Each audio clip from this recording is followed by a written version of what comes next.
When I studied cello and conducting, I got conflicting advice.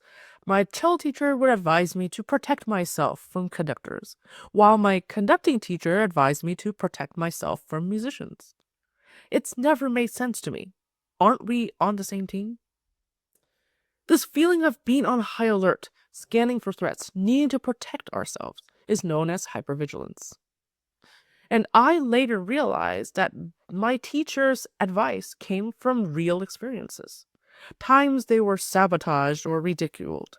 It caused them to become hypervigilant because it hurt and none of us want to be hurt again.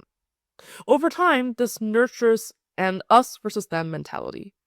And I, as a student, inherited hypervigilance disguised as practical wisdom. This is how trauma gets institutionalized in our field. These assumptions beget reality. When we expect conflict, we often find it. So we need to re-educate ourselves.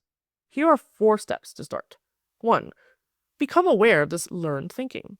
Notice when you have the urge to protect yourself. And 2. Ask, is this truly real? Do I have evidence for this assumption? Then 3. Redirect your thoughts. Expect positive intent from your colleagues.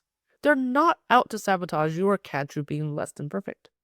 And finally, 4, actively find evidence of their support, helpfulness, and willingness to collaborate.